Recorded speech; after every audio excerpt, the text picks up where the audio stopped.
Hi, I'm Landon Harris. I lead the data and AI practice here at CloudMasonry, and today I'm going to take you through one of our sessions from Dreamforce, demystifying Agentforce from hype to real outcomes.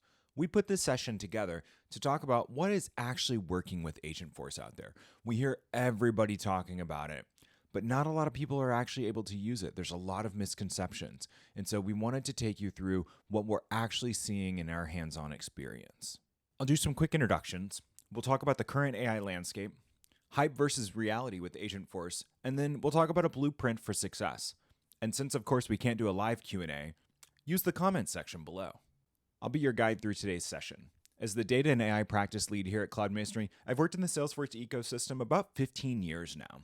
I've worked at big companies like AWS as the program leader for global lead management.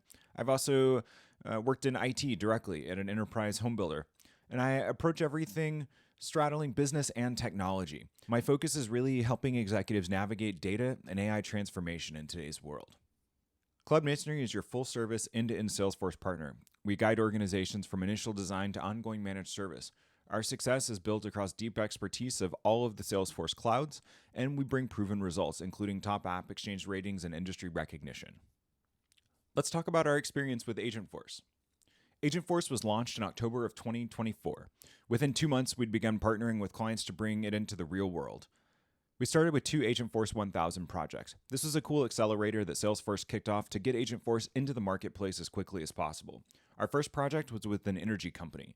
We built an internal bot to help guide phone agents on how to handle specific situations in regards to financial aspects of consumer accounts, and really increase the time that they were able to spend on the phones and not in training, able to quickly answer questions. The next Agentforce 1000 project was with an online marketplace company. We worked with an early adopter of Agentforce to pilot an external agent that helped customers navigate a website, answer questions, and seamlessly transition to a human for sales, billing, and account-specific needs. The project helped identify gaps in Agentforce, and ongoing feedback was provided to Salesforce during weekly improvement sessions. Last but not least, the first live Agentforce implementation in the Midwest. We implemented a chat widget for a software company to enhance customer support by answering common questions, enabling case submission, and seamlessly connecting customers to a live representative based on their support tier. Let's talk a little bit about the AI landscape and what it looks like right now. Most organizations are still experimenting and not scaling AI. A Boston Consulting Group report shows that 74% of enterprises struggle to achieve measurable ROI using AI. In our experience talking with clients, the bad state of data remains the biggest barrier to success. 77% of organizations suffer from data quality issues. 95% of organizations are investing in AI right now, but everybody is feeling the pressure to do AI, often before clear use cases are outlined. PwC estimates that $15.7 trillion will be contributed by AI to the global economy by the year 2030. But what can we actually do now? What's reality? Meet Agentforce. Agentforce is an autonomous agent that can reason, act, and plan with company data. It has a human-like reasoning and decision-making engine called the Atlas Reasoning Engine. You'll hear that talked about frequently. Agentforce has fast setup using pre-built templates and low-code tools. Data Cloud is required for using Agentforce. This provides real-time context. There's also built-in trust. Security and compliance is baked into the core and foundational to Agentforce. Agentforce enables real actions, update records, resolve issues, and driving outcomes. My favorite section. Let's talk about what's hype and what's real. Myth 1. It's just a chatbot. In reality, agents can reason, plan, and take actions inside Salesforce. A digital support agent doesn't just answer. It can update a case, assign ownership, and close tickets. Myth 2. It replaces whole teams. In reality, it actually augments people. It still requires oversight. In a sales cycle, your sales reps are still going to run the deals. Agentforce can draft emails, help with call notes, maybe give some feedback, but it's not going to build that relationship, and it's not going to be able to get that signature on the dotted line like your sales rep is. Myth 3, it's risky and uncontrolled. In reality, there's guardrails and compliance built into the platform, and we'll talk about that in a little bit. In practice, let's take a finance example. Workflows keep approvals and audit trails intact. You can see all of that right inside the platform. Myth 4, it takes 6 to 12 months to roll out. In reality, a scoped use case can go live in weeks. We deployed an internal bot for a client in as little as 6 weeks. And in fact, I took our entire company through Agentforce building sessions in just a few hours. Myth 5. Agents can handle unstructured data without any preparation. In reality, this isn't true. Agents can process unstructured data inputs, but need curated and governed data sources. In a pilot, we had an agent that struggled to resolve conflicting website data, something a human could easily interpret in context. For example, you'd ask it, who is the CEO? The agent would look back and see news articles that talked about CEOs over time, and it would randomly pick. That's why you need structured and curated data. It needs to be very clear what you expect from the agent and what knowledge it should be using. I want to give you a blueprint for success when it comes to Agentforce. Let's talk about some use cases that are reality. When we think about sales use cases, there's 4 that come to mind. Call preparation. This is a great one. Digital agents can summarize opportunities, open cases, and recent emails, and then propose talking points to your sales reps.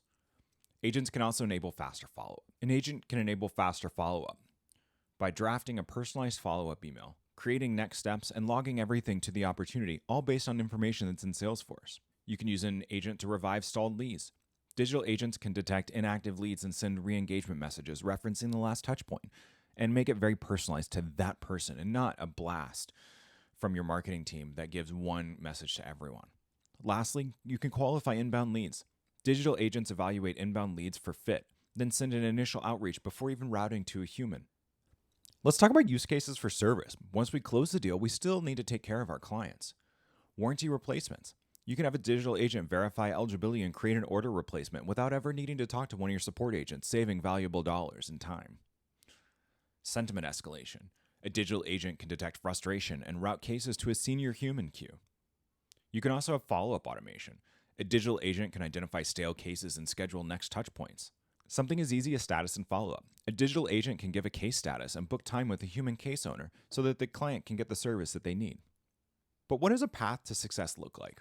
I know this is an eye chart and I'm not going to dig into every little thing here, but we think about this as a crawl, walk, run, just like we approach many projects. In your crawl, your user is going to experience the ability to interact with basic Salesforce information. They're going to do really basic things using a chatbot. This is using data that's already there in CRM. And then as you get to mature, you move into that walk phase where you're really having an exchange, a very rich exchange of two-way data interactions. You're getting more personalized responses using broader data sources. This is where you're maturing with your knowledge base. You're integrating with external data sources. And then when you get to that run phase, based on the technology that's available today, we're moving to more voice interaction, AI recommended and proactive outreach, and you're really letting AI loose and showing what it can do. But what can you do today? What should your next steps be? 1, identify 1 to 2 high-impact workflows. Start small and measurable. Pick cases with clear ROI and visible business value. Run a focused pilot. Prove results in weeks, not months, and capture real performance metrics. These will really help you sell that idea internally as you expand your pilots.